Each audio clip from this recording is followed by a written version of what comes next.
అందరికీ నమస్కారం. Welcome to మనపల్లె forms YouTube channel. ఆహ్, మ మాది ప్రకాశం జిల్లా పొన్నలూరు మండలం రావులకులు గ్రామం. సో, మీరు ఎప్పటినుంచి ఇది start చేశారన్నా dairy farm?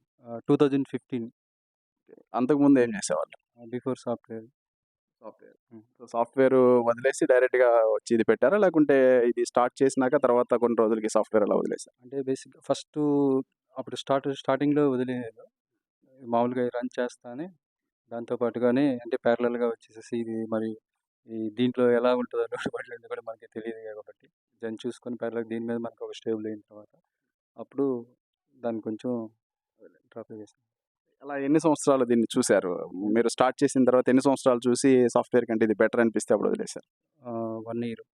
1 year. 1 year. అంటే ఫస్ట్ ఆఫ్ ఆల్ ఏందంటే మనకి అంటే మనం చేయగలమా లేదా అనే కాన్సెప్ట్ తోటి కొన్ని రోజులు అలా చూసిన తర్వాత దాన్ని డ్రాప్ అయ్యామనమాట. అసలు ఈ థాట్ ఎలా వచ్చింది మీకు? సాఫ్ట్‌వేర్ అంటే మనకు ఏసీ రూమ్‌లో కూర్చొని అక్కడ చేసి వర్క్ చేసి మనకి నెల నెల సాలరీ వచ్చేది గదా! ఇదంటే మనకి చాలా కష్టంతో కూడుకున్న పని. అలాగే బర్రెలు సెలెక్ట్ చేసుకోవడం గాని అంతా గూడా ఎక్కడన్నా మోసపోయేదానికి కూడా అవకాశాలు ఎక్కువున్నాయి.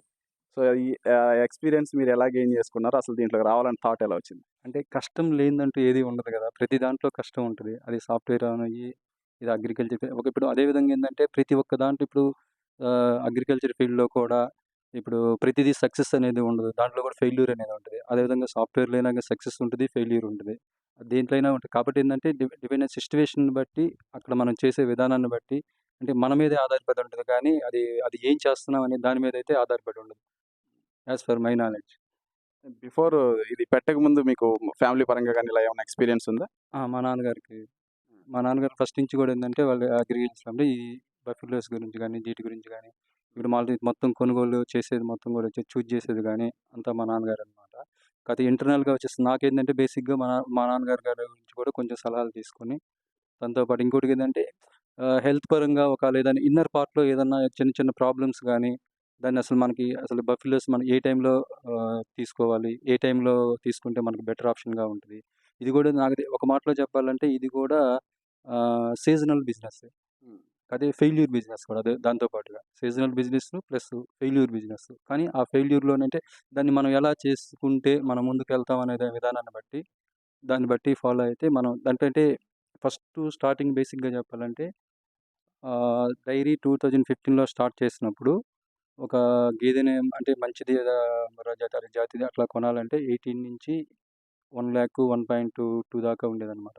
కానీ ప్రెజెంట్ సిట్యుయేషన్‌లో అదే 1.2 కనీసం నార్మల్‌గా ఉండేది కూడా ఇప్పుడు రావట్లేదనమాట. ఏదైనా గానీ అరౌండ్ 2,00,000 పెడితే గానీ అంటే 7 లీటర్స్ మిల్క్ ప్రొడక్ట్ ఉండేది చూస్తున్నాం. ఇప్పుడు ఈ రోజుల్లో ఏందంటే 3,00,000 పెట్టినా కొంతమందేందంటే 3,00,000 అని, 2.5 అని, 1.5 అని అలా గూడా చెప్తున్నారనమాట. కానీ ఆహ్, చివరికి మనకి ఇర్లింగ్ పీరియడ్ అయితే మారదు గదా! మనం ఎంత పెట్టినా 3,00,000 పెట్టినా, 2,00,000 పెట్టినా, 1.5 పెట్టినా గానీ, ఇర్లింగ్ పీరియడ్ అయితే దానికి అది ఏదైనా గానీ ఒక 8 మంత్స్ అనో లేతే 6 మంత్స్ అనో కొన్నైతే కాతే బాగా ఇదిగా ఉంటే ఒకలా 10 మంత్స్, 11 మంత్స్ అలా ఉంటదనమాట. కానీ ఎంత మనం 3,00,000 పెట్టినా, 2,00,000 పెట్టినా, 1,00,000 పెట్టినా గానీ ఈ టైంలోనే హ్మ్. మనం దాన్ని క్యాప్చర్ జేయాల్సింది. ఆ క్యాప్చర్ చేసే విధానంలో వచ్చేసేసరికి మనకి టోటల్‌గా వచ్చేసి అన్ని పాలైతే రావు. హ్మ్. ఏది ఈ 8 మంత్స్‌లో మనం పెట్టినటువంటి అన్నయితే రావు. ఇంకా అది ఇంకోటి వేరేందంటే మనం ఎప్పుడైతే దాన్ని మళ్ళా సెకండు అంటే రెండోసారికి, మూడోసారికి మన దగ్గరే ఉంచుకొని రీసైక్లింగ్ చేయగలుగుతామో అప్పుడు మనకు వర్కౌట్ అయిద్దనమాట. సో, ఇది ఒక విధంగా సీజనల్ బిజినెస్ అని గూడా అన్నారు. సో, సీజనల్‌గా గూడా లాసెస్ వచ్చేదానికి అవకాశం ఉంది. సో, 100%. ఒకవేళ ఇప్పుడు కొత్తగా స్టార్ట్ చేయాలంటే ఒక యూత్ మీలాగా ఏదైనా సాఫ్ట్‌వేర్ జాబో లేకపోతే ఏదైనా చిన్న జాబులు చేస్తా వచ్చి స్టార్ట్ చేయాలంటే ఏ టైంలో స్టార్ట్ చేస్తే బెటర్ ఈ డైరీ ఫార్మ్? ఐ థింక్ నాకు తెలిసి నవంబర్ ఆర్ డిసెంబర్ అంటే అక్టోబర్ నుంచి నవంబర్ ఆ టైంలో గాని స్టార్ట్ చేస్తే అంటే ఆ టైంలో ఎందుకు చేయాలనంటే ఇప్పుడు మనం మామూలుగా ఏందంటే ఒక బఫెలోని తీసుకుంటే ఒక గేదెని తీసుకుంటే అది మనకు మామూలుగా ఇల్లింగ్ అంటే పాలలోకి వచ్చే టైం వచ్చేసరికి 2 ఆర్ 3 మంత్స్ పట్టిద్దనమాట. మనకు మామూలుగా ఏందంటే ఇప్పుడు ఈ టైంలో 11 మంత్స్, 10 మంత్స్‌లో తీసుకున్నవైతే ఏప్రిల్, మే అంటే ఇప్పుడు ఈ టైం వచ్చేసరికి మన దగ్గర ప్రొడక్షన్ అనేది ఎక్కువుంటదనమాట. హ్మ్. అదే మనము జులైలోనో, ఆగస్ట్‌లోనో సంథింగ్ తీసుకుంటే సగం అది జులైలోకొచ్చేసరికి అంతకు ముందు గాని తీసుకున్నా గాని జులై టైమ్ వచ్చేసరికి దాని ఇల్లింగ్ పీరియడ్ అంతా అయిపోయి ఉంటది. అయిపోయి ఉంటదనమాట. సమ్మర్ వచ్చేసరికి. ఆ హ్మ్. టైంలో ఏందంటే మనకి యాక్చువల్‌గా వచ్చేసి మన ప్రొడక్షన్ వచ్చేసేసి ఆల్‌మోస్ట్ పడిపోయి ఉంటదనమాట. హ్మ్. ఆ టైంలో ప్రాబ్లమ్ క్రియేట్ చేయాల్సొస్తది. క్రియేట్ అయ్యి. ఓకే. సమ్మర్‌లో డిమాండ్ ఎక్కువుంటది. ప్రొడక్షన్ తక్కువుంటది తక్కువ. కాబట్టి, సమ్మర్‌లో పాలు బాగా సేల్ చేసే విధంగా, ఎక్కువ పాలొచ్చే విధంగా ప్లాన్ చేసుకుంటే బెటర్. ప్లాన్ చేసుకుంటే బెటర్. ఓకే. సో, మీరు స్టార్టింగ్‌లో ఎట్లా అన్న? ఎన్ని బర్రెలతో స్టార్ట్ చేశారు? ఏ విధంగా స్టార్ట్ చేశారు అసలు ఈ డైరీ? ఫస్ట్ స్టార్టింగ్‌లో వచ్చేసేసి ఫస్ట్ 2 మంత్స్‌లో టోటల్‌గా వచ్చేసేసి ఒక 30 ప్లాన్ చేసాము.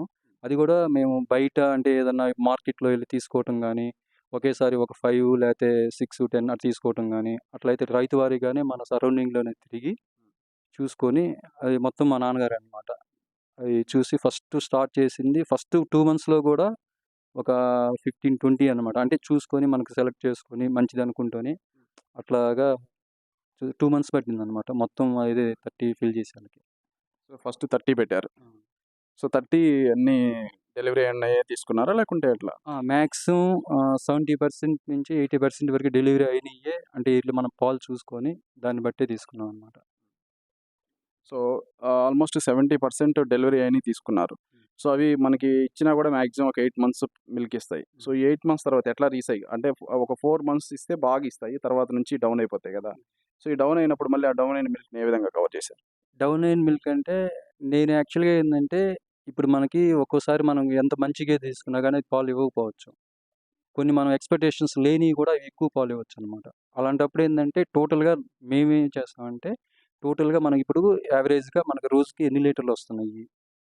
అది మంచిదవని కానీ టోటల్‌గా ఏందంటే మన ఎకానమీ అంటే ఇదైతే తగ్గకూడదుకుండా ఇప్పుడు 200 లీటర్స్ వస్తున్నాయనుకో, ఆ 200 లీటర్స్‌కి మనకి ఒకళ ముందు కొనిందైనా గానీ, వెనక కొనిందైనా గానీ, అంటే ముందు తీసుకొని అయినా గానీ, వెనక తీసుకుందైనా గానీ, వాటిల్లో ఏదైతే పాలు తక్కువొస్తుందో, అది చూసుకొని దాన్ని మనం చేంజ్ చేసుకునే దానికి ఛాన్సెస్ ఒకవేళ ఏదన్నా మనం తీసుకుంది కూడా బై మిస్టేక్ ఒకవేళ ఏదన్నా అది గనక సరిగా లేదు అనిపించినప్పుడు ఏందంటే, దాన్ని మళ్ళా తీసేసి మళ్ళా ఇంకోటి కొత్తదేదన్నా తీసుకోవడం గానీ, అట్లా చేసేదాన్ని.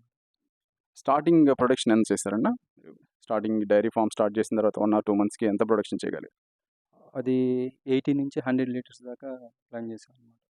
సో, తర్వాత ఇప్పుడు గూడా అదే కంటిన్యూ అవుతుందా? అంటే రోజుకి 200 లీటర్స్ ఉంది ప్రెజెంట్. రోజుకి ప్రెజెంట్ అయితే 200 లీటర్స్. హ్మ్. యాక్చువల్లీ బేసిక్‌గా ఏందంటే ఇంతకుముందు 2 యూనిట్స్ ఉన్నాయన్నమాట. హ్మ్. ఒకటి దగ్గరొచ్చేసేసి ఓన్లీ పాలు ఇర్లింగ్ వరకు అంటే మిల్కు హ్మ్. సేల్ అంతవరకు ఉండేది. రిమైనింగ్ వచ్చేసేసి ఈ దూడలు నెక్స్ట్ పోతే వీటిలో వచ్చేసేసి మనకి చూడి గేదెలు ఉంటాయి కదా! అవొచ్చేసేసి మనకు వేరే ఇక ఇంకొక యూనిట్ లాగా ఉండేదన్నమాట. చేనుకి దగ్గరగా ఉండేది. మేత అవన్నీ ఉండే దగ్గర ఉండేదన్నమాట. ఇప్పుడు ప్రెజెంట్ వచ్చేసేసి అన్నీ ఒక దిక్కే ఉన్నాయన్నమాట. అంటే కంపేర్ టు ఏందంటే ఎక్స్‌పెండిచర్స్ కూడా ఖర్చులు కూడా బాగా ఎక్కువైపోయినాయి కాబట్టి, ఇది వర్కర్స్‌వి గానీ, మన గేదెది గానీ, ఇంతకుముందు దానా ఖర్చులు గానీ, అవన్నీ పెరిగినాయి కాబట్టి దానికి అనుకూలంగా మనం దాన్ని మార్చుకున్నాం అన్నమాట. కొంచెం తగ్గించుకున్నాం. సో, స్టార్టింగ్‌లో మీరు ఒక యూనిట్‌లో ఓన్లీ మిల్క్ ఇచ్చే గేదెలు పెట్టారు. ఇంకొక యూనిట్‌లో చూడి గేదెలు, చూడు అలాగే దూడలు పెట్టారు. సో, ఇప్పుడేమో 2 కంబైన్ చేసేసారు. ఆ! సో, దాంట్లో ఎలాంటి ప్రాబ్లమ్స్ ఫేస్ చేశారు? దీన్నెందుకు ఇట్లా కంబైన్ చేయగలరు? దీనిలో కంబైన్డ్ అంటే ఖర్చులు పెరిగిపోయినాయన్నమాట. అంటే నేను స్టార్టింగ్‌లో మిల్క్ వచ్చేసేసి బయటకి 42 రూపీస్‌కి ఇచ్చాను స్టార్టింగ్‌లో 2015లో. హ్మ్. కానీ స్టిల్ వచ్చేసేసి ఇప్పుడు 3 మంత్స్ బ్యాక్ కూడా 63 రూపీస్‌కి ఆర్ 65 రూపీస్‌కి ఇచ్చామన్నమాట. కానీ ఆ రోజు గేదొచ్చేసేసి 80,000కి వచ్చేసి 5-7 లీటర్స్ వచ్చేది. 1,00,000 లోపొస్తే ఈరోజు అదే 1,00,000 లోపు రావటం లేదు. అరౌండ్ 2,00,000 పెట్టాల్సొస్తుందన్నమాట. అందుకోసం అని జెప్పి ఈ ఫీడ్ గానీ, ఈ ఇది గూడా వచ్చేసి తగ్గిచ్చేసేసుకొని మనమే అంటే ఇట్నే మళ్ళా చూడు చేయించుకొని మళ్ళా గనక చేసుకుంటా ఉంటే బెటర్‌గా ఉంటే అంటే మన కాన్సెప్ట్ ఏందంటే కొత్తయి కొనకుండా మన ఇక్కడున్న వాటిల్లోనే హ్మ్. అంటే ఇప్పుడు మన దగ్గర ఒకవేళ 30 ఉన్నాయనుకో. ఆ 30లో వచ్చేసేసి ఒక 70 అంటే కనీసం ఒక 15-20 అన్నా గనక మనం ఇక్కడ అంటే బయట కొనే కాన్సెప్ట్ అనేది తగ్గించుకుంటే మనకు వర్కౌట్ అయిద్దనమాట. సో, మీరు ఎట్లా బ్యాచెస్‌కి ఎలా మెయింటైన్ చేస్తారు? అంటే ఇయర్ మొత్తం ఇదే 200 మిల్క్ పర్ డే తగ్గకుండా ఉండేదానికి ఎలాంటి ఫార్ములా ఫాలో అవుతున్నారు? తగ్గకుండా ఉండేదానికంటే ఇప్పుడు మనకి ఏదైతే ఇప్పుడు మన వాటిలో ఏందంటే మళ్ళా ఫిల్టర్ చేసుకొని, ఇప్పుడు ఒకవేళ 4, 5 ఏదన్నా ఈ గేదెలున్నా గానీ, వాటిని ప్రెగ్నెన్సీ అయిన వాటిని అంటే కొంచెం అన్నిటికి గూడా ఫీడ్ గూడా ఒకే విధంగా ఏమి ఇవ్వమనమాట. ఇప్పుడు ప్రెగ్నెంట్ అయిన వాటికి కొంచెం తక్కువ ఇవ్వటము. అంటే ఇప్పుడు మామూలుగా ఇప్పుడు మనకి ఫస్ట్ స్టార్టింగ్‌లో ఇప్పుడు కొత్తగా ఉంటాయి గదా! వాటికొచ్చేసేసి కొంచెం దానా ఎక్కువ పెట్టుకోవటము. సంథింగ్ అట్లాగేందంటే ఈ 100 లీటర్స్ వాటిల్లో ఏ అయితే అంటే కొన్నొచ్చేసి చెప్పా గదా! ఇట్లాగా తక్కువొచ్చేయి ఉంటాయన్నారు గదా!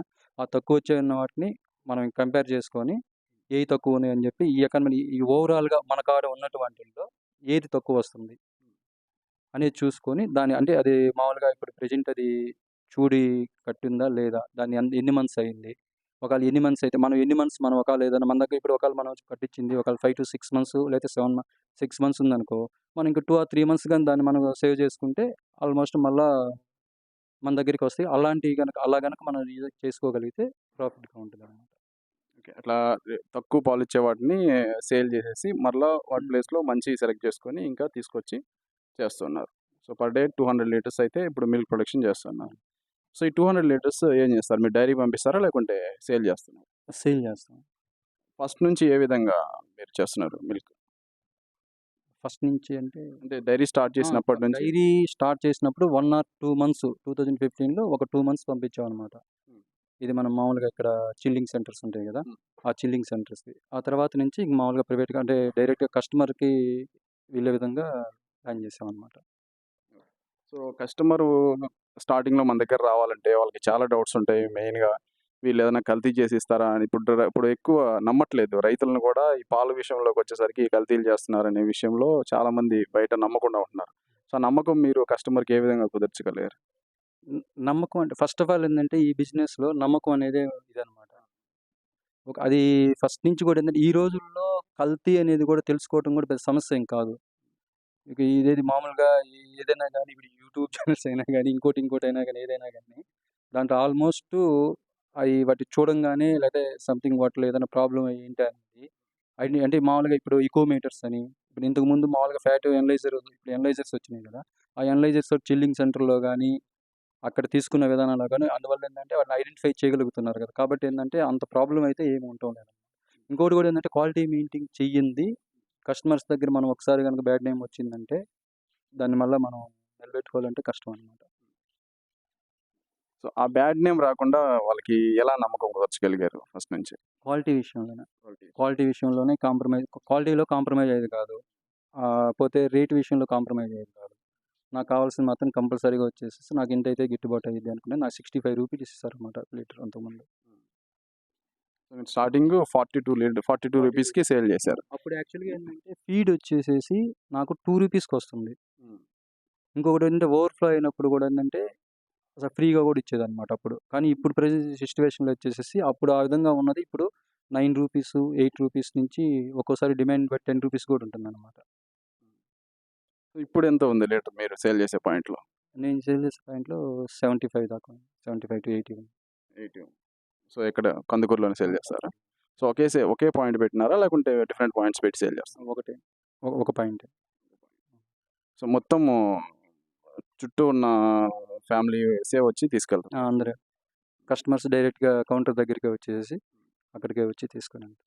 వాళ్ళ దగ్గర అమౌంట్ ఎలా కలెక్ట్ చేస్తారంటే డైలీ ఇచ్చి తీసుకెళ్లాల్సిందేనా? లేకుంటే 10 డేస్‌కి గాని, లేకుంటే 1 మంత్‌కి గాని తీసుకుంటారా? అంటే కొంతమందేమో అంటే క్యాష్ అండ్ క్యారీని అంటే హ్యూమన్ మెంటాలిటీని బట్టి ఉంటది కదా! కొంతమందేంటంటే అప్పనేది యాక్సెప్ట్ జేయరు. కొంతమందొచ్చేసేసి ఏందంటే మంత్లీ ఉంటది. అంటే అంటే అన్ని విధాలుగా ఉంటదనమాట. కొంతమంది అంటే ఎంప్లాయీస్ అట్లా ఉంటారు గదా! వాళ్ళకి ప్రతిరోజు క్యాష్ అంటే ఇబ్బందిగా ఉంటది. అంటే మామూలుగా వచ్చేసేసి మంత్లీ బేస్ మీద కొంతమందుంటారు. ఇట్లా ఇష్టపడినోళ్ళు క్యాష్ గూడా ఇచ్చి తీసుకెళ్ళేవాళ్ళు గూడా ఉంటారనమాట. సో, దానా విషయంకొచ్చేసరికి స్టార్టింగ్‌లో మీకు 2 రూపీస్‌కే దానా దొరికిందన్నారు. సో, ప్రెజెంట్ ఒక 9, 10 రూపీస్ కూడా అవుతుందన్నారు. ఏం దానా ఏస్తున్నారు మెయిన్‌గా అది? మేము మామూలుగా ఫస్ట్ స్టార్టింగ్‌లో వచ్చేసేసి వేరేది మొక్కజొన్నది వాడేదనమాట. ఆ మొక్కజొన్నది వాడుతుంటే ఏందంటే ఇక్కడ అంటే ప్రెగ్నెన్సీ ఉండేది కాదనమాట. ఫస్ట్‌లో అది మాకు గూడా అర్థమయ్యేది కాదు. అసలు అంటే టోటల్ ఓవరాల్‌గా 30లో కూడా 2 ఆర్ 3 ఉన్నాయంటే చాలా ఇదిగా ఉండేదనమాట. అంటే ప్రెగ్నెంట్‌యి. కానీ ఆ తర్వాతొచ్చేసేసి అది కాకుండా మనం మామూలుగా ఇప్పుడు ఈ బీట్ ఫుడ్ సంథింగ్ అట్లాంటివి కదా! అది గూడా వచ్చేసేసి నేను క్వాంటిటీ అయితే చాలా తక్కువ వాడతాననమాట.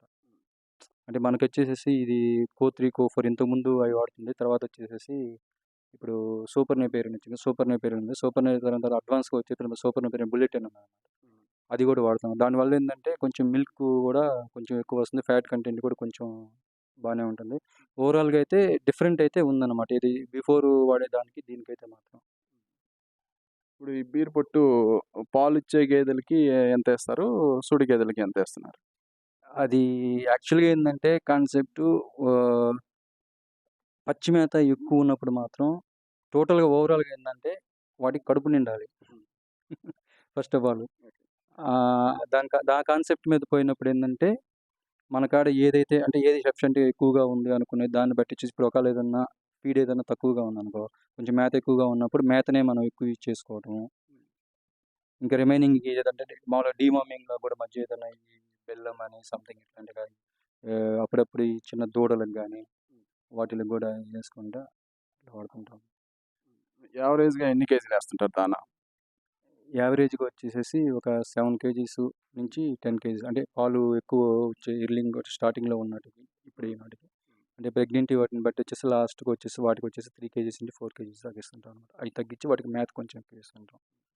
అవును. ఇప్పుడు ఒక గేదె డెలివరీ అయిన తర్వాత వెంటనే మిల్క్ ప్రొడక్షన్ ఎక్కువ అవ్వదు కదా! 1 మంత్ తర్వాత అట్లాగా మిల్క్ ప్రొడక్షన్ అనేది పెరుగుతది. సో, మీరు దానా వన్స్ డెలివరీ అయిన తర్వాత ఎప్పటి నుంచి స్టార్ట్ చేస్తారు? ఫస్ట్ డే నుంచి స్టార్ట్ చేస్తారా? లేకుంటే కొద్దిగా టైం తీసుకుంటారా? అంటే ఫస్ట్ అంటే 1 వీక్ అట్లా తీసుకుంటా. అంటే యాక్చువల్‌గా ఏందంటే అప్పుడు అంటారు కదా! పచ్చి మీద ఒళ్ళు సంథింగ్ అట్లా ఉన్నప్పుడు ఏందంటే అది కొంచెం ఇదయ్యే దానికోసం అప్పుడు మనం మామూలుగా ఏందంటే ఇప్పుడు కడుపులో ఉన్నటువంటి దాంట్లో ఉన్నటువంటి ఇదంతా వేస్ట్ పోయేదాని కోసం కొంచెం యూజ్ చేస్తాం అనమాట. అట్లా ఈ కొన్ని మెడిసిన్స్ యూజ్ చేస్తాం అనమాట.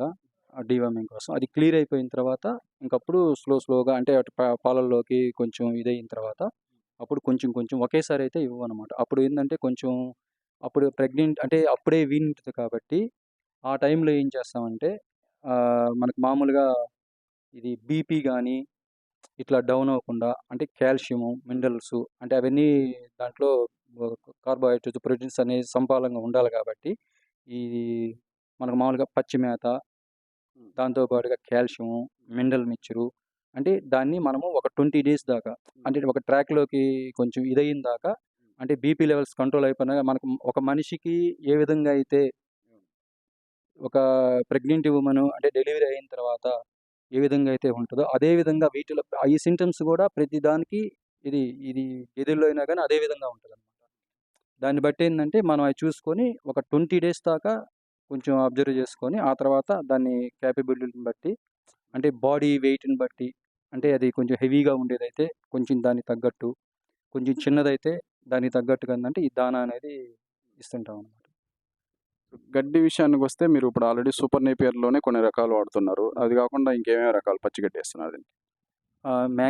అదే వాడుతున్నాం. సూపర్ నేపియర్‌ను అంటే అంతకుముందు కో3, కో4 ఉంది గానీ అది యాక్చువల్‌గా ఏందంటే ఇప్పుడు ఇది అడ్వాన్స్‌గా ఇదొచ్చిన తర్వాత అది తగ్గిచ్చేసేసామనమాట. సూపర్ నేపియర్‌లో ఇంకో రకం అని చెప్పారు. అదేంటి? Super Napier bullet. అది కూడా మామూలుగా ఇట్లా స్టెమ్స్ నాటుకునేదేనా? స్టెమ్స్ విత్తనాలు? అన్ని స్టెమ్స్ నాటుకునేది.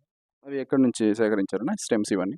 అది యాక్చువల్‌గా మా ఫ్రెండ్ వాళ్ళు ఇక్కడ కందుకూరులో నుంచి తెప్పిచ్చారనమాట. హైదరాబాద్ నుంచి తెప్పిచ్చారు. హైదరాబాద్ నుంచి తెప్పిచ్చిన తర్వాత దాంట్లో కొంచెం నేను గూడా తీసుకొని ఒక 20 సెంట్‌లోకి ఇక్కడ నాటాననమాట. అంటే మన దగ్గర గూడా అదే వేరేది ఒక కొత్త రకం ఇంకోటి ఉంటదనే ఉద్దేశంతోటి అది ప్రెజెంట్ అయితే నా దగ్గర 20 సెంట్‌లో ఉంది. దాన్ని మళ్ళా నేను పక్కన ఎక్స్‌టెండ్ చేసి మళ్ళా నాటుదామని ప్లాన్ చేస్తున్నాననమాట.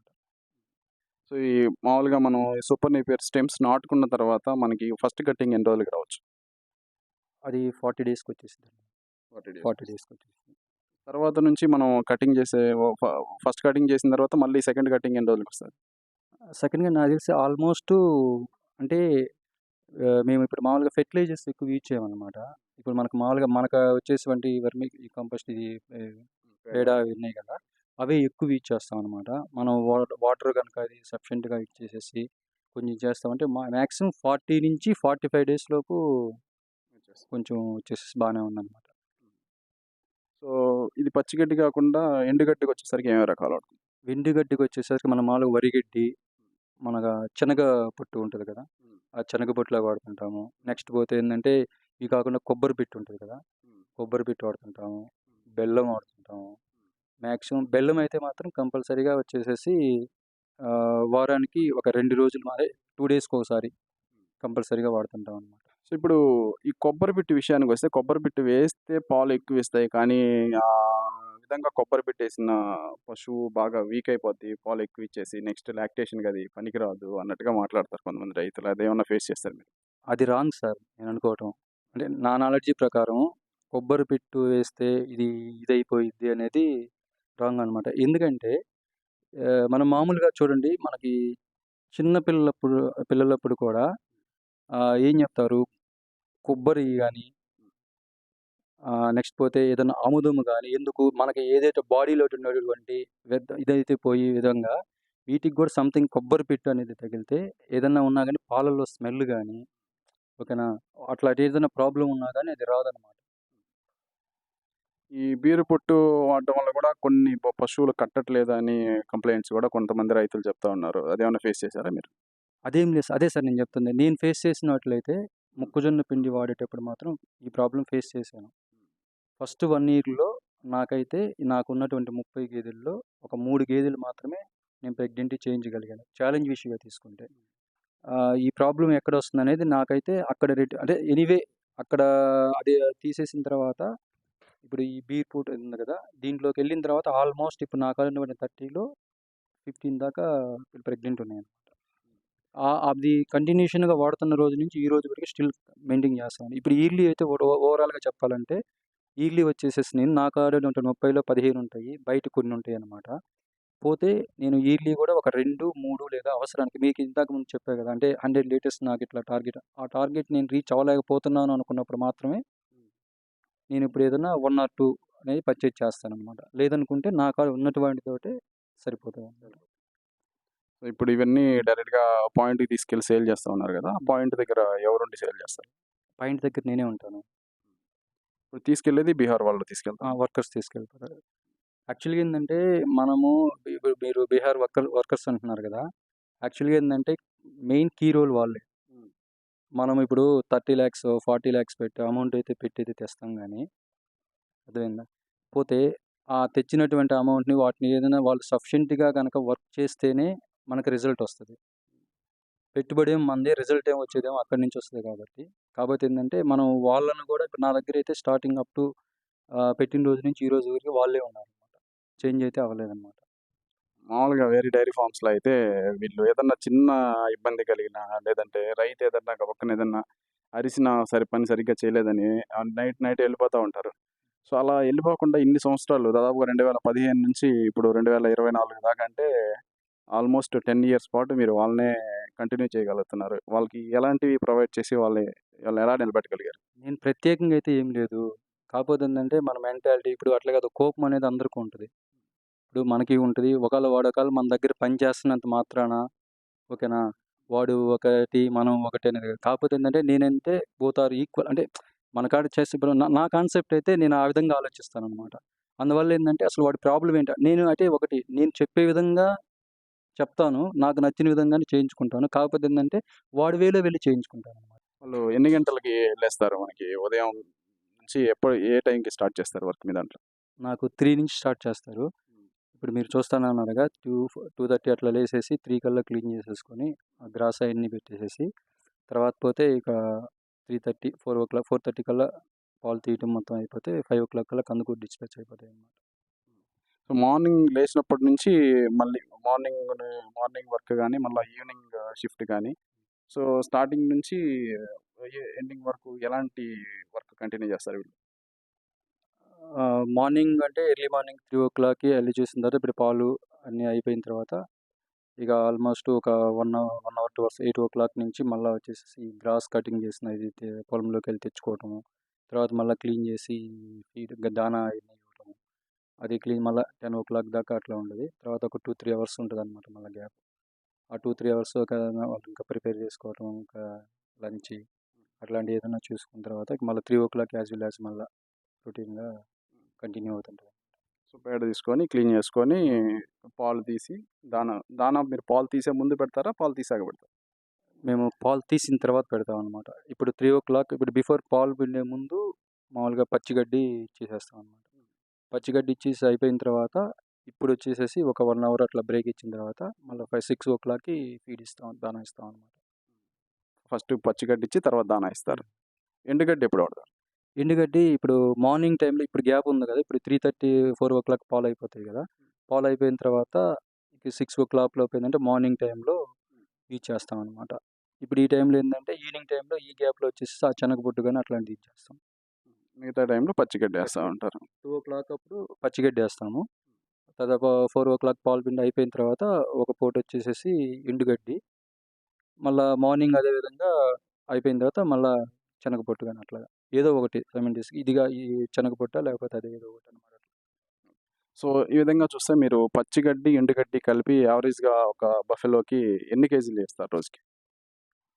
యాక్చువల్‌గా వచ్చేసి మామూలుగా ఒక 20-25 కేజీ దాకా పచ్చిగడ్డి అనేది వండాలి. తర్వాత పోతే ఓవరాల్‌గా ఇప్పుడు మనకు మామూలుగా ఏందంటే ఓన్లీ పచ్చిగడ్డి ఇచ్చినా పాలనేది అంత ఇదిగా ఉండదు. ఎండుగడ్డి ఇచ్చినా మామూలుగా ఏందంటే ఎక్కువ పాలు ప్రొడక్షన్ తక్కువ రాదు. రాదు అని అంటారు కదా! కాకపోతే ఏందంటే వాటికి మనం అంటారు కదా! ఇప్పుడు మామూలుగా కార్బోహైడ్రేట్స్ సంథింగ్ ఏదైనా గానీ ఇప్పుడు మాంసం గుర్తులే సో, దాంట్లో ఉండేటువంటి అన్నీ సమపాల్లో ఉండాలి కాబట్టి కంపల్సరీగా ఎండుగడ్డి ఉండాలి, పచ్చిగడ్డి ఉండాలి. 2 కలిపి ఒక 20, 25 కేజీలు ఇస్తారు. ఆ! ఇప్పుడు ఈ పచ్చిగడ్డి కట్ చేసేది కూడా బీహార్ వాళ్ళే కట్ చేస్తారా? ఆ! వాళ్ళకి. అంటే మనకు మామూలుగా వేరే వర్కరు అది పొలంలో వచ్చేసి వాళ్ళు కట్ చేస్తారు. అది కట్ చేసింది ఈళ్ళు పోయి తీసుకొస్తారనమాట. తీసుకొచ్చి ఇక్కడ చాఫ్ కట్టర్‌గా యేసుకొని పోసేస్తూ ఉంటారు. సో, మొత్తం ఇప్పుడు 30 బఫెలోస్ ఉన్నాయి గదా! హ్మ్. ఈ 30 బఫెలోస్‌కి ఎంతమంది బీహార్? ఇప్పుడు ప్రెజెంట్ అయితే నాకు 3 మెంబర్స్ ఉన్నారు. అంటే ఒక 10కి ఒకరన్నట్టుగా. 10కి ఒకరంటే ఇక నాకు ఇప్పుడు పాలు గూడా కందుకూరికి 23 కిలోమీటర్స్ ఉంటది. ఇంక వాళ్ళే చూసుకుంటారనమాట అది గూడా. గడ్డి ఇక్కడి కూడా నుంచి తీసుకొస్తారు. గడ్డి పొలంలో గడ్డి వాళ్ళే తీసుకొస్తారు. ఇంక ఓవరాల్‌గా ఏందంటే మాకేందంటే 5:00 కల్లా అక్కడ డిస్పాచ్ అయిపోవాలనమాట మిల్కు. అందువల్ల ఏందంటే ఇద్దరి మీద అంటే వాళ్ళకి గూడా మళ్ళా బర్డెన్ ఎక్కువైపోయిందనుకో, అది ఆ ప్రభావం మన మీద పడుద్దనమాట. అది ఎలాగంటే ఇప్పుడు మిల్క్ తీసేటప్పుడు వాడు యాక్టివ్‌గా ఉంటేనే గదా! మనకు వర్క్ చేసేది. వాడు యాక్టివ్‌గా లేనప్పుడు వాడు వర్క్ చేయలేడు గదా! అందుకోసం అని జెప్పి ఆ 30 మీద కొంచెం వాళ్ళకి కొంచెం ఇదిగా ఉంటదనే ఉద్దేశంతోటి 30 మీద వాళ్ళకి సాలరీ ఎలా ఇస్తున్నారు మరి? అదే 18 దాకా ఉన్నాను. 18,000. 18. ఇది సాలరీ కాకుండా ఎక్స్‌ట్రాగా ఏమన్నా ఇస్తున్నారా? సాలరీ గాని ఎక్స్‌ట్రా అంటే ఇక మనం మామూలుగా అదే మనకు రూమ్ ప్రొవైడ్ చేస్తాం. గ్యాస్ ఇస్తాము.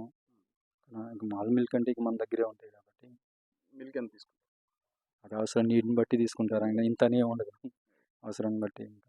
ఇప్పుడు మిల్క్ మీరు సేల్ చేస్తున్నారు. ఒక పాయింట్ పెట్టి సేల్ చేస్తున్నారు. సో, పర్ డే 200 లీటర్స్ మీరు మిల్క్ ప్రొడక్షన్ చేయగలుగుతున్నారు.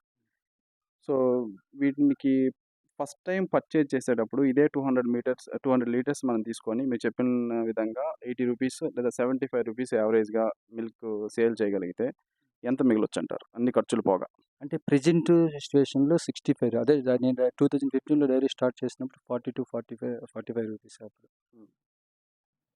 అట్లనమాట. ఇప్పుడున్నటువంటి ఖర్చులు ఈ విధానాన్ని బట్టి ఏంటంటే నాకు తెలిసి ఒక 80 నుంచి ఉన్నాయి. అంటే మనం మామూలుగా ఏది కూడా ఏంటంటే ఈ బఫెల్లోస్ మనం పర్చేజ్ చేసేది తక్కువుండాలి. ఈ బఫెల్లోస్ గనక మనం ఇయర్లీ వచ్చేసేసి ఇది గనక ఎక్కువ పర్చేజ్ చేసేది గనక ఉంటే మాత్రం ఆ రేషియో తగ్గిపోయిద్ది. సో, ఇప్పుడు పర్చేజ్ చేయకుండా తక్కువ పర్చేజ్ చేస్తే ఇలా 200 లీటర్స్ టోటల్‌గా ఓవరాల్‌గా అయితే ఇప్పుడున్న సిట్యుయేషన్‌లో ఇప్పుడున్నటువంటి రేట్‌లకి కానీ ఏదైనా గానీ డైరీ ఫార్మ్ అనేది హ్మ్. గడ్డు పరిస్థితే. హ్మ్. ఇప్పుడు స్టార్ట్ చేసేవాళ్ళనుకున్న వాళ్ళకైనా ఏదైనా గానీ. అది గూడా ఏందంటే ఇప్పుడు ఇంతకుముందంటే ఎగ్జిస్టింగ్ వాళ్ళకేందంటే ఆల్మోస్ట్ ఇప్పుడేదన్నా వాళ్ళకి బయట మిల్కు సేల్ చేసుకోవటము. ఇప్పుడు కొత్తగా ఇప్పుడున్న సిట్యుయేషన్‌లో లాస్ట్ 1 ఇయర్‌లో వచ్చేసేసి ఈ చిల్లింగ్ సెంటర్స్‌లో గూడా 50 రూపీస్‌కి ఏది 10 ఫ్యాట్ వచ్చిందంటే రూ. 55, రూ. 60 తీసుకున్నారు. ఇప్పుడు నాకు తెలిసి రాబోయే రోజుల్లో గూడా రేపు ఈ 2 మంత్స్ గనక ఆగితే ఇంకా గూడా ప్రొడక్షన్ అదే రేట్ కూడా బాగా పడిపోయిద్ది.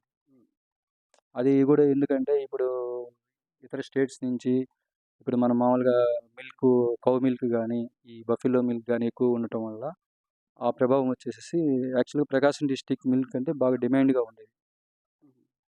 ఇంతకుముందు ఇప్పుడున్న సిట్యుయేషన్‌లో అంత డిమాండ్ కూడా ఏందంటే అసలు మామూలుగా సమ్మరు సిట్యుయేషన్ వచ్చిందంటే ఈ చిల్లింగ్ సెంటరోళ్ళు మిల్క్ మాకివ్వండి అట్లా కాంపిటీషన్‌గా ఉండేదనమాట. కనీసం ఇప్పుడు అడిగేవాళ్ళు కూడా లేరు. మిల్క్ ప్రొడక్షన్ ఎక్కువైపోయింది ప్రెజెంట్. సో, ఈ సిట్యుయేషన్‌లో ఇలాంటి సిట్యుయేషన్‌లో కొత్తగా డైరీ ఫార్మ్ స్టార్ట్ చేసే వాళ్ళకి అంత హ్మ్. కరెక్ట్ కాదంటారు. అంటే మనం ఇది ఇప్పుడు అది కూడా ఆలోచించుకోవాలి గదా! ఇప్పుడు యాక్చువల్లీ డిమాండ్ ఉన్న దగ్గరే మనం ఏదైనా చేయగలం. డిమాండ్ లేని దగ్గర మనం ఏం చేయలేం గదా! హ్మ్. డిమాండ్ ఉంటేనే మనం ఏదైనా చేయగలం. డిమాండ్ లేనప్పుడు మనం ఏం చేయలేం. అలాంటప్పుడు ఏందంటే కొంచెం ఇబ్బందికరంగానే ఉంటదనమాట.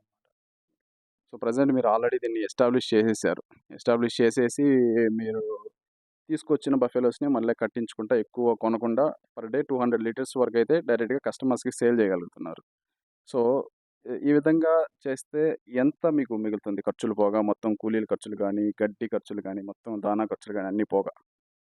ఒక 80-1 అంటే 80,000-1,00,000. మనం ఏందంటే దీని మీద మనకి ఇప్పుడు ఏదైనా ఒక గవర్నమెంట్ ఎంప్లాయీనో ఇంకో రైతుకి 1,00,000 వచ్చిద్దనో లేకపోతే 1.5 లాక్ ఫిక్స్డ్ ఉంటది. దీనికి ఫిక్స్‌డే ఉండదు. ఒక ఏదన్నా గేదెకి ఏదన్నా అన్‌ఎక్స్‌పెక్టెడ్ ఏదన్నా బాగోలేక సంథింగ్ ఏదైనా ప్రాబ్లమ్ అవ్వచ్చు. ఇప్పుడు లాస్ట్ టైమ్ వచ్చేసేసి దానా మొత్తం ఏది నెల్లూరు అవని, చెన్నై అవని, ఇక్కడ విజయవాడ గాని ఫీడ్ మొత్తం ఎక్కడ సప్లై లేదనమాట. ఇప్పుడు మనకేందంటే ఇప్పుడు 200 లీటర్స్ ఇప్పుడు 100 లీటర్స్ వస్తుందనుకో, ఫీడ్ లేనప్పుడు ఆల్మోస్ట్ వచ్చేసి 50 లీటర్స్ కూడా పడిపోయిద్దనమాట.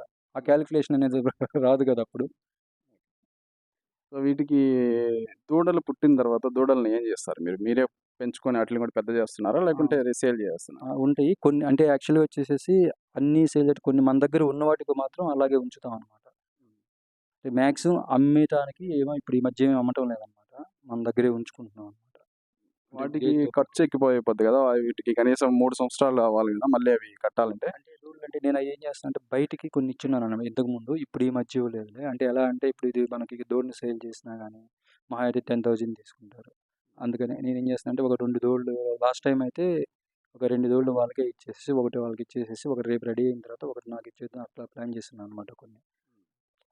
అవి వాళ్ళు అప్పుడేందంటే అది 2 రెడీ అయిపోయిన తర్వాత ఒకవేళ ఏదన్నా గనక వాళ్ళకి గనక ఉంచుకోదలుచుకుంటే అట్లా లేదనుకుంటే అప్పుడున్నటువంటి మార్కెట్‌ని బట్టి వాళ్ళకి మనకే కావాలని ఏదైనా ఉంటే మనకట్లా తీసుకోవడం గానీ సంథింగ్ అట్లా.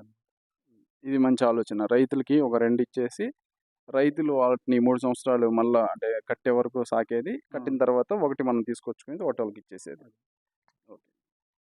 ఇంకా అంటే ఫ్యూచర్ ప్లాన్‌గా ఆ విధంగా కొన్ని ఇట్లాంటివి మనం ప్లాన్ చేసుకున్నాం గాబట్టి, హ్మ్. ఇప్పుడు బిఫోర్ ఏందంటే నేను చెప్పింది కూడా ఇంతకుముందు 2 యూనిట్లు ఉన్నాయని చెప్పా గదా! కాలానుగుణంగా ఏందంటే, ఇప్పుడు నెక్స్ట్ పరిస్థితి ఎలా ఉందని చూసుకొని మనం అది కూడా బేరీ చేసుకుంటా ఉండాలి. ఇప్పుడు మనము యాక్చువల్‌గా ఏందంటే ఇప్పుడు ఇన్ని గేదెలు కొన్నాము. నాకాడ ఇన్నున్నాయి. నాకిప్పుడు 30 ఉన్నాయి. 35 150 లీటర్లొస్తాయి. 120 లీటర్లొస్తాయి అని పేపర్ ప్రెజెంటేషన్ అయితే కుదరదనమాట. మనోళ్ళందరూ ఎక్స్‌పెక్ట్ చేసేదేందంటే అలాగే ఎక్స్‌పెక్ట్ జేస్తారు. నేనిప్పుడు 1,50,000 పెట్టి కొన్నాను. ఓకే. నాది 7 లీటర్లు ఇచ్చిద్ది. రూ. 1,00,000 పెట్టి కొంటే అట్లా గాదు. అది ఎంత పెట్టి కొన్నా గానీ, ఏం చేసినా గానీ, దాని ప్రకారం అయితే మనం థింక్ చేయాల్సింది అదేననమాట మెయిన్ థింగ్. ఇదైతే ఫెయిల్యూర్ బిజినెస్. సక్సెస్ బిజినెస్ అయితే కాదు. కానీ అంటే ఫెయిల్యూర్‌లోనే సక్సెస్ అనేది కూడా ఉంటది. కాకపోతే ఏందంటే దానికి వెయిట్ చేయాలి. టైం తీసుకోవాలది. ఇప్పుడు గేదెలన్నీ లోకల్‌లో ఈ సరౌండింగ్స్‌లోనే తిరిగి తీసుకుంటారు. సరౌండింగ్స్‌లోనే తిరిగి తీసుకున్నాం. ఇప్పుడుండే మన దగ్గరుండే గేదెలన్నీ ముర్రానా? లేకుంటే క్రాసా? అయి క్రాస్ ఉన్నాయి. ముర్రా ఉన్నాయి. ప్యూర్ ముర్రా ఉన్నాయి. ముర్రాలు. ముర్రా. హ్మ్. అయి మొత్తం మా నాన్నగారే మొత్తం అయి అదే చూసుకునేది. నాన్న అడుగుదాం అవి. సో యాక్చువల్‌గా ఏందంటే ఇంకోటి కూడా ఏందంటే మనము కొనేది, పర్చేజ్ చేసేది అంతా ఒకటైతే, ఇన్నర్ పార్ట్ అంటే దానికసలకి ఏదన్నా చిన్న చిన్న ప్రాబ్లమ్స్ ఉన్నప్పుడు గూడా మనం అయి చూసుకోగలగాలనమాట. ఇప్పుడేదన్నా ప్రతిదానికి జ్వరం వచ్చింది, ఏదైనా బాగోలేదనంగానే మనం డాక్టర్స్‌ని పిలిచి, వాళ్ళ కోసం వెయిట్ చేసి, వాళ్ళకేందంటే ఆ సందర్భం ఇప్పుడు ఇక్కడ ఏ టైంలో ఎలా ఉంటదనేది మనకు తెలీదు.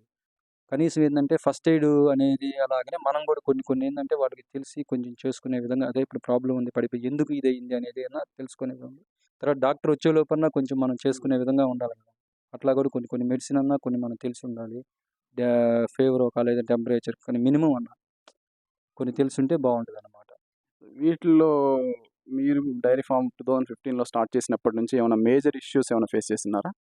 ఈ డిసీజెస్ రిలేటెడ్ వాటిల్లో? డిసీజెస్ రిలేషన్ వాటిల్లో అంటే టిప్స్ అని సంథింగు అదొకటి కొంచెం ఏందంటే, మనం ఐడెంటిఫై చేయలేకపోతే ప్రాబ్లమ్ క్రియేట్ అయిద్దనమాట. అంటే మనం అంటారు కదా! నిద్ర చేస్తే సంథింగ్ ఇట్లాగా ప్రాబ్లమ్ క్రియేట్ అయినప్పుడు అట్లాంటిదనమాట.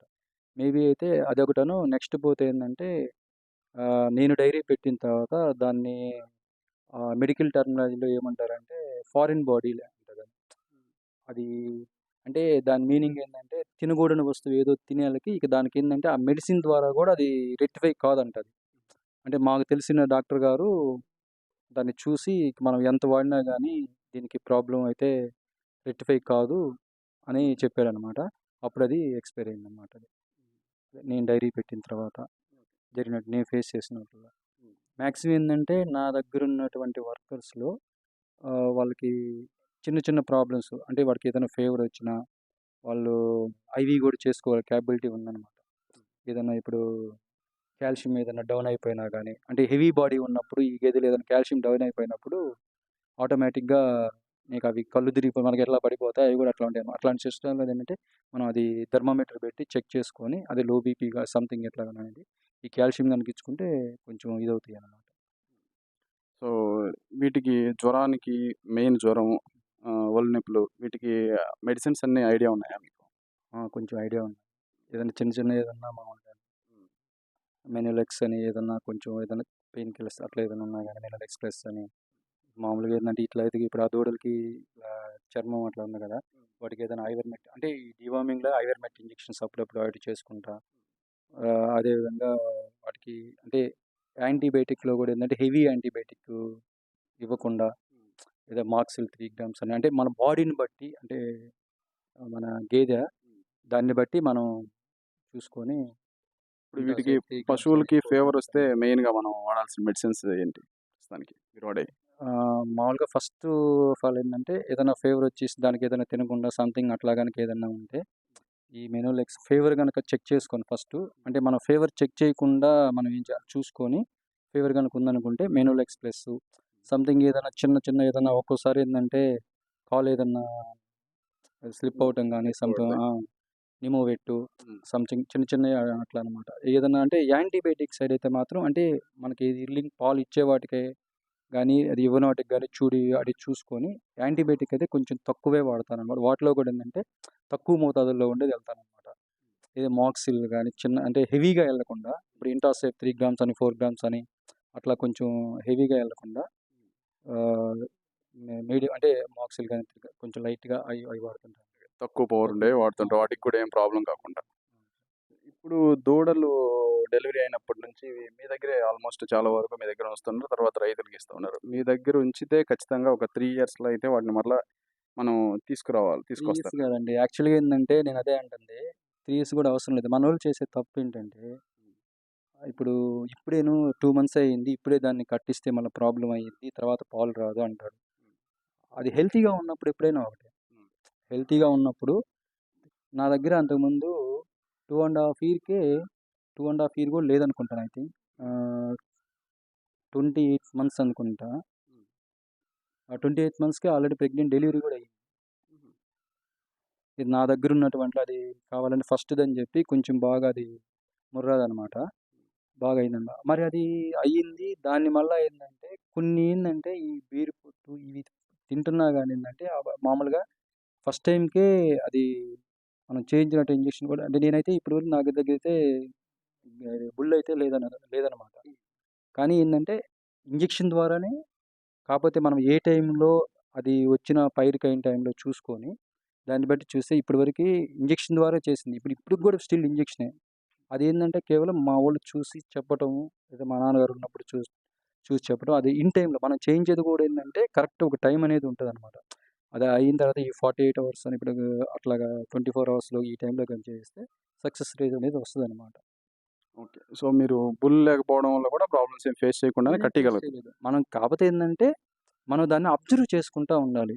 ఏ టైంలో అయి యాక్చువల్‌గా ఏందంటే కనీసం ఏందంటే మనం బుల్ లేనప్పుడు ఒక టైంలో మనం ఇక్కడికొచ్చేసేసి మనం మామూలుగా ఏందంటే ఎర్లీ మార్నింగ్ వచ్చేసేసి 9:00, 8:00 అప్పుడు ఫీడ్ అయ్యి ఇచ్చిన తర్వాత, అది తినిన తర్వాత రిలాక్స్ అయ్యి పడుకుంటాయన్నమాట. పడుకున్న టైంలో 12:00, 12 టైంలో నేనైతే అబ్జర్వ్ చేసేది. ఆ టైంలో వచ్చి జస్ట్ ఒకసారి ఇట్లా ఇప్పుడు పడుకున్నట్లా చూస్తా అనమాట.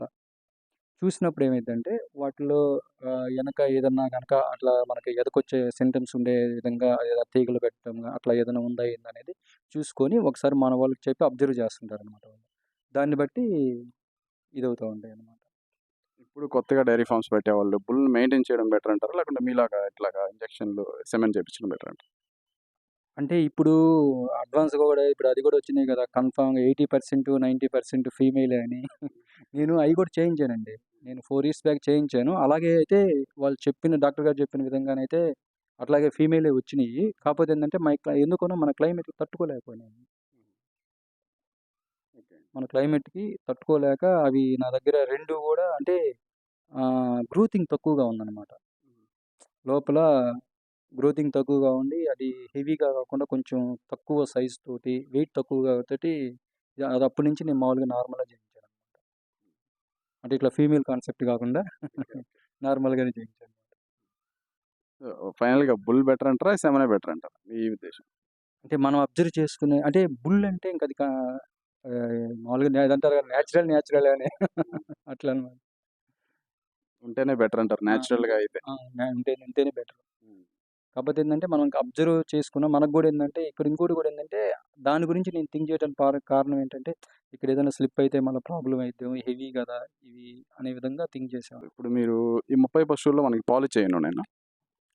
ఆల్మోస్ట్ పాలిచ్చేయి 26 దాకా ఉన్నాయి. అంటే వాటిలో మళ్ళా ప్రెగ్నెంట్‌వి గూడా ఉన్నాయి కదా! వీటిలో మళ్ళీ ఆల్మోస్ట్ 12-14 దాకా ప్రెగ్నెంట్‌వి గూడా ఉన్నాయన్నమాట. వాటిలో 6 మంత్స్ గాని, 5 మంత్స్ గాని అట్లా గూడా ఉన్నాయి. మీరు ఒకసారి డెలివరీ అయిన తర్వాత మళ్ళా ఎన్ని నెలలకి సూడి చేపిస్తున్నారు?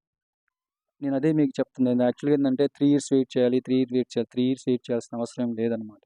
అట్లా కాదు. ఇది ఇప్పుడు అంటే సూడి అయ్యి డెలివరీ అయిన తర్వాత. డెలివరీ అయిన తర్వాత 2 మంత్స్ ఆగిన తర్వాత థర్డ్ మంత్‌లో వచ్చినా గాని కన్ఫర్మ్‌గా అది మనకి నేను చేయిచ్చేసేస్తానన్నమాట. 3 మంత్స్ కంప్లీట్ అయిన తర్వాత అంటే నా కాన్సెప్ట్ ఏందంటే మనం ఫోర్త్ మంత్ నుంచే గాని చేయిస్తే వాటిలో మనకి రిజల్ట్ 100% సక్సెస్ అయిద్దని ఏమి లేదు గదా! అది ఫెయిల్ అవ్వచ్చు, సక్సెస్ అవ్వచ్చు.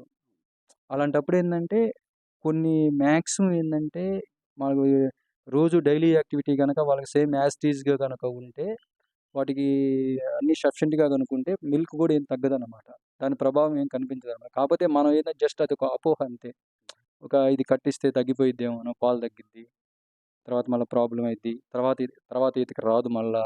ఇప్పుడు మనం ప్రెజెంట్ లేకుండా తర్వాత దాని గురించి మనం ఆలోచిస్తాం గానీ, ప్రెజెంట్ గురించి సో, వీటికి స్టార్టింగ్ మీరు ఇందాక మనం మాట్లాడేటప్పుడు చెప్పారు. ఓన్లీ కస్టమర్స్‌కి ఇట్లా పాయింట్ పెట్టి వాళ్ళకి ఇవ్వడమే కాకుండా కొన్ని కాలేజెస్‌కి అట్లా బయట టీ షాప్స్‌కి ఇలాంటి వాటికి కూడా ఇచ్చానని. దాంట్లో మీరేమన్నా ప్రాబ్లమ్స్ ఫేస్ చేసారా? అది కూడా ఓకేనా? ఆ విధంగా సేల్ చేయాలన్నా కూడా? అంటే ప్రాబ్లమ్స్ ఏం ఫేస్ చేయలేదు. కాకపోతే ఏందంటే అంటే వర్క్ ఎక్కువైపోతుందనమాట. అంటే ఎలా అంటే ఎర్లీ మార్నింగు నేను స్టార్టింగ్ ఫ్రాంక్‌గా చెప్పాలంటే ఎర్లీ మార్నింగ్ 2:30కి 2కి అలా లేస్తే ఈవినింగ్ మళ్ళా 11 అయ్యేది. బాగా హెవీ హార్డ్ వర్క్ అనమాట. 2, 3 ఇయర్స్ మాత్రం బాగా హార్డ్ వర్క్ చేశాను. ఈరోజు స్టిల్లు నేను ఎక్కడున్నా లేకపోయినా గానీ సేమ్ యాజ్ ఇట్ ఈస్‌గానే జరిగిపోతా ఉండడం. నాతోటైతే ఏం పని లేదనమాట. యాక్చువల్లీ ఫ్రాంక్‌గా చెప్పాలంటే 1 ½ ఇయర్ నేనసలు ఇక్కడ లేను. డైరీ పాటికి డైరీ రన్ అవుతానే ఉంది. కౌంటర్ పాటికి కౌంటర్ రన్ అవుతానే ఉంది. ఆ టైంలో కౌంటర్ ఎవరు మెయింటైన్ చేయాలి? నాన్న మెయింటైన్ చేయాలా? మా ఇంతకుముందు అంటే యాక్చువల్‌గా ఇంతకుముందు మిల్కు మా దగ్గర వేరే వాళ్ళు తీసుకునేదనమాట. వాళ్ళకి నేను స్టార్టింగ్ డైరీ పెట్టినప్పటి నుంచి యలమంద గారని కందుకూరులో వాళ్ళకే ఇచ్చేదనమాట. ఈ మధ్య కొంచెం అతను హెల్త్ ఇష్యూ వల్ల ఎక్స్‌పైర్ అయ్యారు. ప్రెజెంట్ ఏందంటే దాన్ని కంటిన్యూ చేస్తున్నాం అనమాట. ఓకే. సో, వాళ్ళకి ఎట్లా ఇచ్చేవారు అతనికి? మేమైతే రూ. 65 లెక్కన ఇచ్చేసేదనమాట. అతనిచ్చేవారు. వాళ్ళు 70, 80కి అట్లా వాళ్ళు అమ్ముకునేవారు. యాక్చువల్‌గా ఏందంటే ఫస్ట్ నుంచి గూడా స్టార్టింగ్ నేను డైరీ పెట్టిన రోజు నుంచి రూ. 45 కాడ్నుంచి ఇచ్చాననమాట. కాలానుగుణంగా ఇది మారే కొంది, ఈ రేట్లు పెరిగే కొంది అట్లా చూసుకొని తర్వాత మేము గూడా హైక్ జేసుకుంటూ అట్లా వచ్చేసామనమాట. కంటిన్యూ చేసుకున్నామనమాట.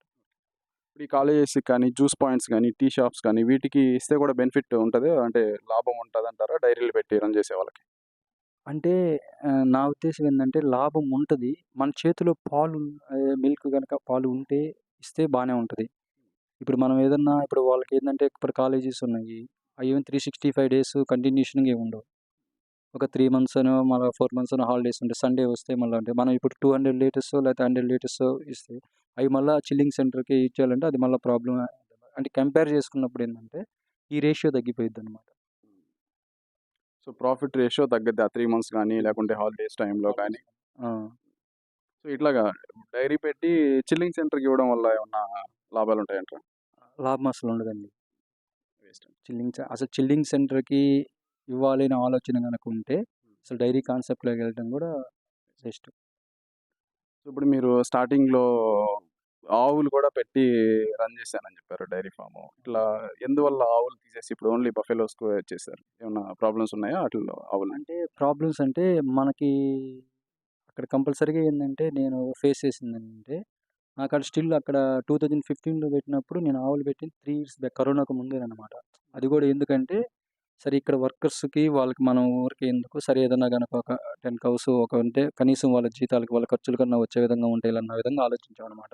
నాకేందంటే అక్కడ వర్కర్స్‌కి ఇక్కడికి అక్కడోళ్ళేందంటే నా పాత వర్కర్సేననమాట. ఇక్కడ కొత్తోళ్ళొచ్చినప్పుడు ఏందంటే వాళ్ళు మనం ఇక్కడ ప్రాపర్‌గా చూడాలన్నా గానీ, అక్కడ 2 దిక్కులు మెయింటైన్ చేయలేకపోయారనమాట. అంటే ఇక్కడున్నప్పుడు అక్కడేం జరుగుతుందో, అక్కడున్నప్పుడు ఇక్కడేం జరుగుతుందనేది తెలియదు. ఆలోచన విధానం. ఇప్పుడు మనమేందంటే, ఇప్పుడు ఏం వాళ్ళు మళ్ళా ఏదన్నా ఇది దగ్గర మనకు తెలియకుండా మనం అనటం కూడా కరెక్ట్ కాదు కదా! అందుకని అసలు ఇవన్నీ ఎందుకు ఒకే దిక్కు చూద్దాం అనే ఉద్దేశంతోటి ఇంకోటి కూడా ఏందంటే, ఇంకో ఆవులని మనము తీసుకున్నప్పుడు అక్కడ పర్చేజ్ చేసినప్పుడు స్టార్టింగ్‌లో నేను తీసుకున్నప్పుడు 40,000 నుంచి 45,000 ఉండింది. హ్మ్. సరే ఓకే. మనకి మిల్క్ వచ్చేసేసి లీటర్ వచ్చేసి రూ. 30 అయినా వర్కౌట్ అయ్యిద్దిలే అనే విధంగా అనుకున్నాం. అవి కూడా వచ్చేసేసి 80,000 నుంచి 90,000కెళ్ళిపోయినాయి.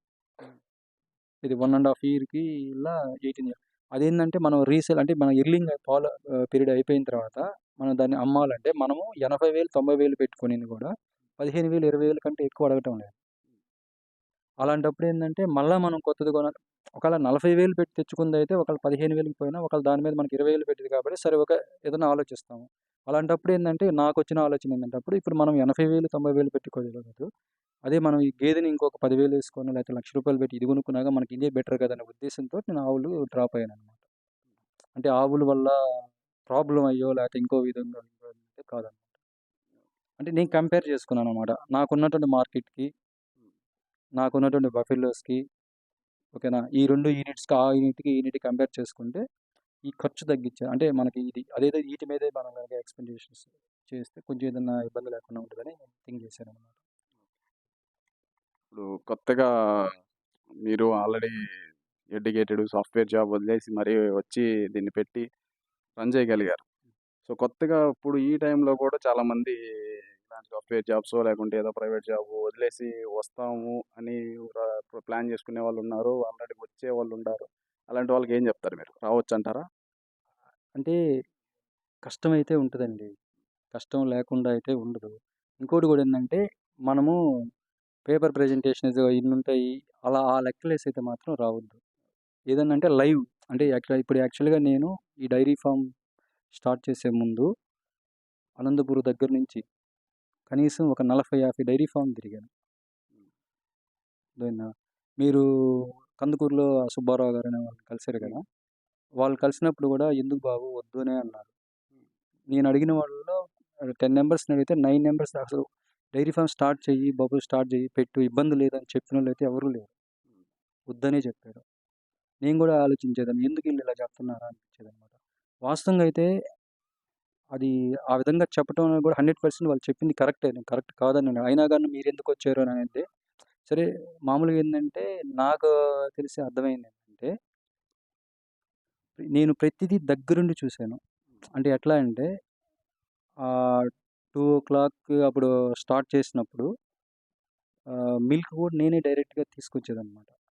ఇది కౌంటర్‌కి నేనే తీసుకొచ్చి అసలు ఈచ్ అండ్ ఎవ్రీథింగ్ నాకు కనీసం పాలు పిండటం కూడా రాదు. ఆ తర్వాత చిన్నగా మా వర్కర్స్ దగ్గరే నేర్చుకున్నాను. స్టిల్ ఇప్పుడు ఒక 10 అయినా చేయగలను. వాళ్ళు వెళ్ళిపోయినా చేయగలరు. చేయగలను. ఎందుకంటే ఆ ప్రాబ్లమ్ మేము ఫేస్ చేసాం. మా నాన్నగారు కూడా చేయగలరనమాట. అది ఎప్పుడైతే మనం ఆ విధంగా చేయగలుగుతామో మనకు గూడా కొంచెం కొత్తగా పెట్టాలి అనుకున్నప్పుడు ఏందంటే ఇప్పుడున్న సిట్యుయేషన్‌లో ఫస్టు మనోళ్ళు చేసే తప్పేంటంటే అసల ఈ అట్మాస్ఫియర్ ఈ డైరీ ఫార్మ్‌కి సెట్ అయ్యిద్దా? కాదా? అనేది ఆలోచన ఉండదు. ఫస్టు ఒక షెడ్డు ఇన్వెస్ట్‌మెంట్‌కి కంపల్సరీగా 5-6 లాక్స్ 10 లాక్స్ కంపల్సరీగా అయ్యిద్ది. ఇది ఒక 50, 30 సంథింగ్ ఇప్పుడున్నటువంటి ఖర్చుల విధానం బట్టి. నేను పెట్టింది ఎగ్జిస్టింగ్. ఆల్రెడీ వేరే వాళ్ళు పెట్టి తీసేసింది యుటిలైజ్ చేసుకున్నాను. వాళ్ళకి రెంట్ పర్పస్ మీద ఇచ్చాను. నేను దానికి ఆల్మోస్ట్ నేనప్పుడు పెట్టిన అక్కడ పందలపాడులో డైరీలో వాళ్ళు ఆ డైరీ సెటప్ మొత్తానికి 10 లాక్స్ దాకా ఖర్చు చేశారు. నేను వాళ్ళకి ఇయర్లీ వచ్చేసేసి 50,000 ఇచ్చాననమాట అప్పుడు. 50,000 ఇచ్చిన తర్వాత సంథింగ్ నేనేం చేశానంటే డైరెక్ట్‌గా నేను బఫెలోస్ తెచ్చుకున్నాను. తెచ్చుకుని still up to first day నుంచి నాకు మిల్క్ నేను ప్రొడక్షన్స్ పెట్టి. మొత్తం బఫెలోస్ మీద ఇన్వెస్ట్‌మెంట్ చేశాను. నేను డైరీకేమి ఇన్వెస్ట్ చేయలేదనమాట. అందువల్ల ఎగ్జిస్టింగ్ నేను యుటిలైజ్ చేసుకున్నా కాబట్టి నాకు అది కూడా కొంచెం ఫెచ్చింగ్ అనమాట. నాకు ఆ 10 లాక్స్ మిగిలినట్టే కదా! అలాంటి టైంలో మీరు గడ్డి ఎలా చేశారు? గడ్డి కూడా లీజ్‌కి తీసుకున్నారా? గడ్డి పచ్చి గడ్డి. గడ్డి మొత్తం వచ్చేసేసి మా పొలం నుంచే ఇక్కడి నుంచి ఒక 10 కిలోమీటర్స్ ఉంటదనమాట. హ్మ్. 10 కిలోమీటర్స్ నుంచి రోజు అంటే డే బై డే వచ్చేదనమాట. ఈ 30 పశువులకి ఎన్ని ఎకరాల్లో గడ్డి మెయింటైన్ చేస్తున్నారండి పచ్చిగడ్డి వరకు? పచ్చిగడ్డి వరకు మొత్తం మీద అయితే ఎక్స్ట్రానే ఉంది. 6 ఎకరాస్ పైనే ఉంది. 6, 7 దాకా ఉందన్నమాట. మామూలుగా అయితే ఎంత అయితే సరిపోద్ది? మామూలుగా అయితే ఏందంటే ఇంతకు ముందు ఉన్నదాన్నట్టు లేకపోతే 3, 4 అంటే వేరే రకం ఉండేదన్నమాట. అయి అయితే ఏందంటే ఒక 4, 5 ఎకరాస్ దాకా ఉండేదన్నమాట. ఇప్పుడున్నటువంటి అడ్వాన్స్‌గా ఇప్పుడొచ్చినయి అయితే ఒక 3 ఎకరాస్ అయితే ఎనఫ్. అంటే బాగా 10 పశువులకి 1 ఎకరా అయితే ఎనఫ్. బాగా సఫిషియెంట్‌గా ఉంటదన్నమాట. సో, వీటిల్లో మనకి పాల నుంచి కాకుండా ఇంకా వేటి నుంచి మనం ప్రాఫిట్ పొందొచ్చంటారు పశువుల్లో? ఇప్పుడున్న సిట్యుయేషన్‌లో అయితే ఆహ్, నాకు వేరే కాన్సెప్ట్ ఒక ఐడియా వస్తుందన్నమాట. ఎట్లా అంటే ఇప్పుడు మనం మామూలుగా ఇప్పుడు డైరీ ఫార్మ్స్‌లో ఉండేవి 1,00,000, 1,50,000, 2,00,000 పెట్టి తీసుకుంటున్నాం గదా! కొంచెం ఏదన్నా ఉంటే కొత్తగా పెట్టేవాళ్ళు ఏదైనా అంటే బాగా ఇప్పుడు నాలాగా ఇప్పుడు ఆ రోజు వద్దు అన్నా గాని వినకుండా నేను స్టార్ట్ చేశా కాబట్టి నాలాంటోళ్ళు గూడా ఉంటారు. ఇప్పుడు నేను వద్దు అన్నా గాని పెట్టేవాళ్ళు. పెట్టాలని ఆలోచన నాలాంటోళ్ళు ఎందుకంటే నేను గూడా అదే ఆ థాట్స్ నుంచి వచ్చినోడినే గాబట్టి. కాకపోతే ఏందంటే ఇట్లా మిల్కు మనము సేల్ చేయలేము. అంటే ఫస్ట్ ఆఫ్ ఆల్ సేల్ ఉండాలి. సేల్ లేనప్పుడు ఏందంటే మనకు గూడా ఏందంటే 365 డేస్ అంటే వర్షాకాలంలో గూడా ఇబ్బంది లేకుండా ఉండే విధంగా ఉండాలి. వర్షాకాలంలో గనుక మనం ఏదైనా ఇబ్బంది పడే విధంగా గనుకుంటే వర్కర్స్ కూడా ఉండరు. మెయిన్ థింగ్ ఏందంటే ఇప్పుడు మనం ఖర్చు పెట్టుకున్నాం గాబట్టి మనమైతే సరే ఒకవేళ ఏదో రిస్క్ ఉన్నా గాని మనం ఫేస్ చేయాలనుకుంటాం. వర్కర్ అనుకోడుగా. వాడు అంటే వాళ్ళు సేఫ్‌గా ఉందా లేదా? మనకి ఫెసిలిటీస్ ఉన్నాయా? లేవా? అనేది థింక్ చేస్తాడు. ఆ ఫెసిలిటీస్ ఉన్నప్పుడు మన దగ్గరుంటాడు.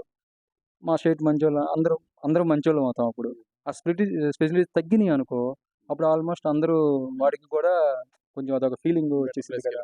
బెటర్ ప్లేస్‌కెళ్దాము, చూద్దాం అనే ఆలోచనలు కూడా వస్తుంటాయి కాబట్టి, మనం అయి కూడా థింక్ చేసుకోవాలి. సో, ఇప్పుడు యూత్ అయితే పెట్టొచ్చు కానీ కష్టం ఉంటదంటారు. కష్టం ఉంటదంటారు. కాకపోతే ఏందంటే నేను చెప్పేదేందంటే, అట్లా ఇంట్రెస్ట్ ఉంది అనుకున్నోళ్ళు చూడు అంటే సంథింగ్ ఇప్పుడేందంటే, ఇప్పుడు ఈ డైరీ ఫార్మ్స్‌లో అందరూ మంచియి కొనాలి అనుకుంటారు.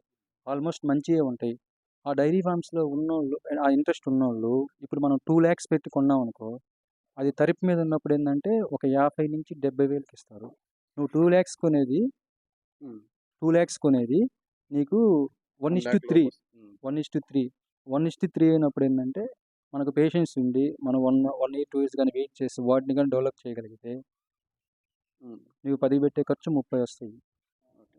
ఓకేనా? అన్నీ సఫిషియెంట్‌గా చూసుకొని, హ్మ్. ఏది ఒక సెటప్ అన్నీ ఒకే దిక్కు ఉండే విధంగా, అది మనకు మామూలుగా నల్లరేగడి అట్లాంటివి కాకుండా వర్షానికి గాని, దేనికైనా ఇబ్బంది లేకుండా ఉండే విధంగానైతే 3,00,000 కనుక ఓపిక పడితే ఇప్పుడేందంటే అది కూడా ఏందంటే ఇప్పుడున్న సిట్యుయేషన్‌లో ఈ కూలీ రేట్లన్నీ పెరిగిపోయినాయి కాబట్టి, కొంచెం ఇంతకు ముంటాల వర్కర్స్ దొరకాలన్నా ఇబ్బందికరంగానే ఉంటది. ఇప్పుడు 600 నుంచి 800 దాకా. ఇంతకుముందు స్టార్టింగ్‌లో ₹100 ఇస్తే వచ్చి గడ్డి కోసిపోయేది. ఇప్పుడు 300 ఇచ్చినా ఏది 1 అవర్ ఉంటారు మా దాంట్లో. ఆ 1 అవర్‌కి ఒక 300 ఇచ్చినా రావట్లేదు. కాబట్టి ఏందంటే దానికి తగ్గట్టు మనం ఇక్కడ ఏదన్నా గనక యూటిలైజ్ చేసుకుంటే అంటే ఏదన్నా యంత్రాలు ఇట్లా కట్ చేసుకునే దానికి గాని, హ్మ్. ఇట్లా ఏదైనా గనక ఉంటే కొంచెం